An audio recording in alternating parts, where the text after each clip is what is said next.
Alright, hey there boys and girls, nice to see you all again, welcome back.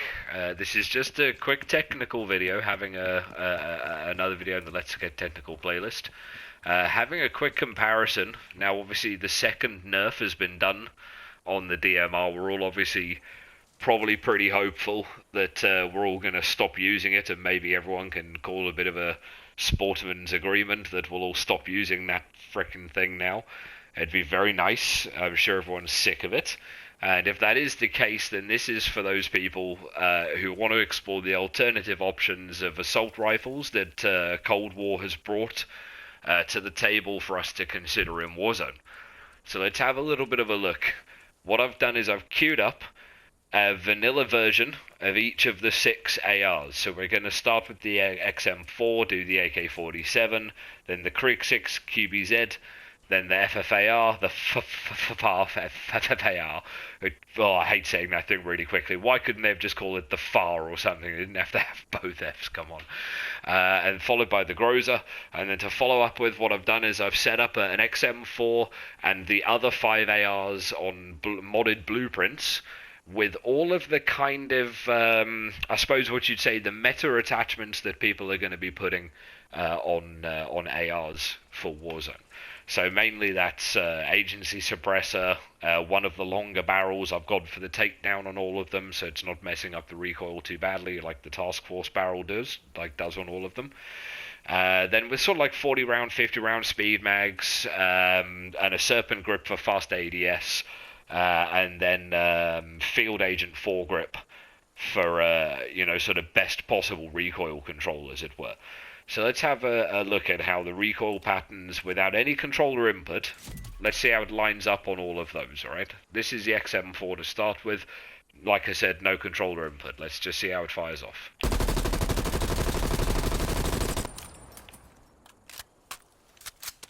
Wow, all of a sudden feel like that fence isn't tall enough for this. Wow. Nice long amount of vertical recoil, a very high, tall amount of vertical recoil, but mostly vertical. Not a lot of horizontal jump there to the XM4. Unlike the AK, which just veers up and to the left, and then up and to the right even further after once it's settling.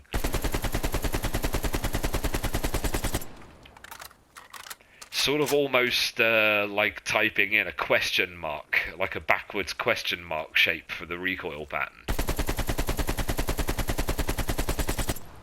Yeah, alright. So now let's, oh, hang on. Swap over to the other class. Make sure I actually swap class before I blow myself up to look like a complete noob and do it twice. Alright, so now have a look at the Krieg 6. Let's try that against this this wooden fence wall. See how it goes. Alright, so quite a lot of vertical recoil throughout the pattern, but mainly vertical. A little bit of trail off to the right at the upper end. But the initial jump, a little bit up and to the left, not as pronounced as the AK or the XM4, just probably a bit more controllable. Alright, so now the QBZ.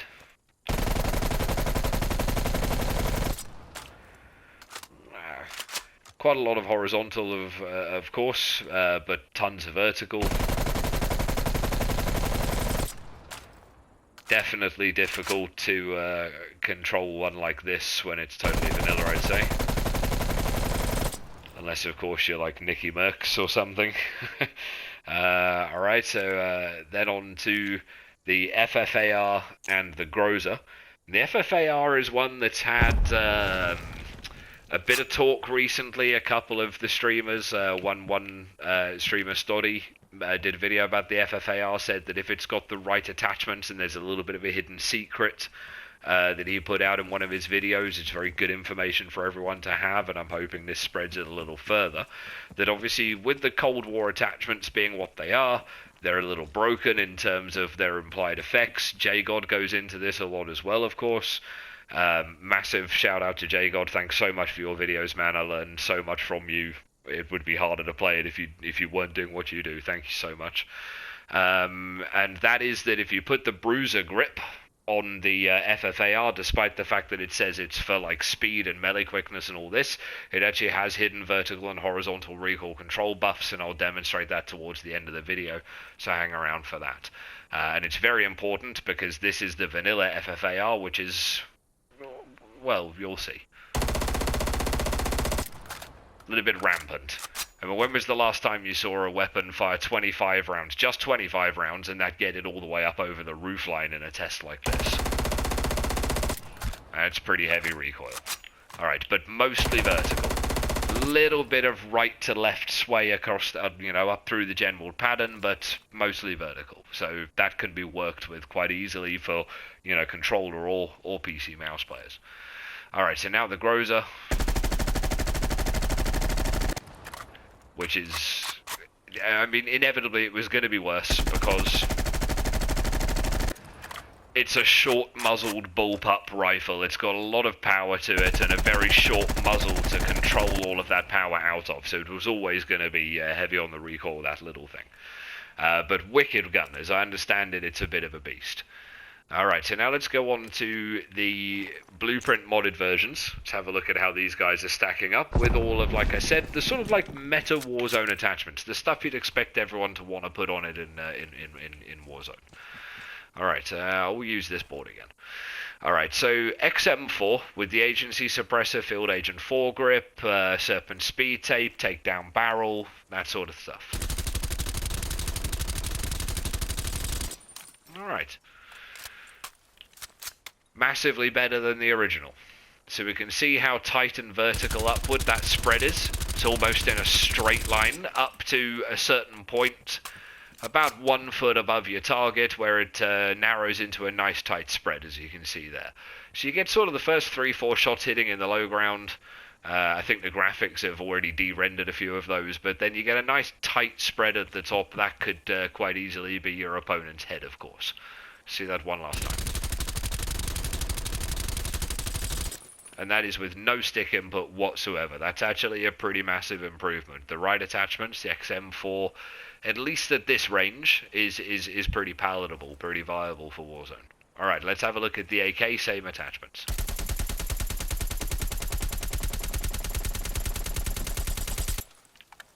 I'll smack my butt and call me Judy. That's better than the XM4, and I wouldn't have expected it to be. But what can you do?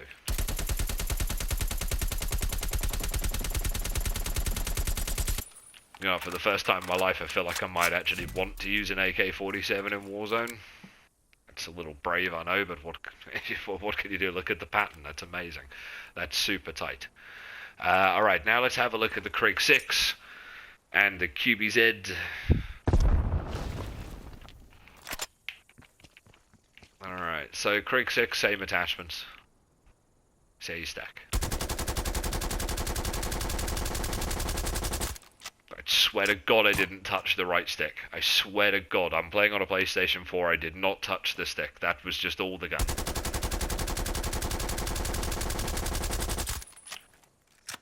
Wow.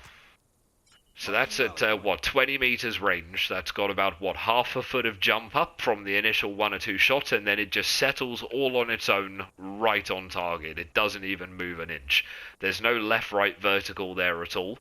If you could just control that initial bit of recoil, that thing's a laser beam. Alright, QBZ.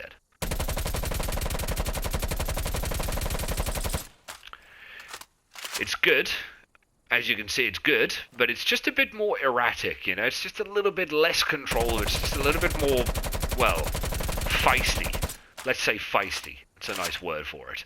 It's got a little bit more left-right wiggle in the pattern, as you can see. It's a little bit more left-right, but still, massive improvement with the attachments. They're obviously sort of doing, sort of at least half of what we need them to. All right. Last pair, the FFAR and the Groser. But keep in mind, this FFAR doesn't have the bruiser grip with the secret recoil stats I mentioned built into it. This is running the the field agent, which gives you purposely, descriptively, horizontal and vertical recoil control. Which you can't argue doesn't seem to be doing anything at all. I mean, that's as bad as when I fired it vanilla at the other end. Then at the other end of the map, that's just as bad. It's like it hasn't even touched it. And keep in mind that agency suppressor has a 7% vertical recoil reduction buff built in as well. On the description, written 7%. So that's obviously not doing much. Alright, let's have a look at it on the Groser.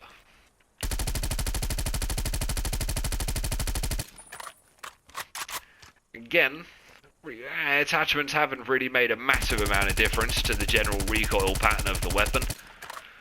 It's still firing very high and very wide. Naturally, yeah, pretty nasty. Alright, now, last but not least, this change over to this FFAR now, the only thing different really is just the Bruiser foregrip. That's all it is, the Bruiser foregrip. Alright, let me see, I don't know if it lets you do a show off your weapon thing in this one. I don't know if it has that function. I don't think it does.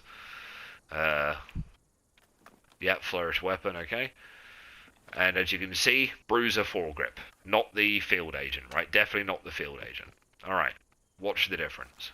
If this doesn't work now, I'm going to look like an idiot, but I'm crossing my fingers it feels the same as it did the few days ago when I did this before.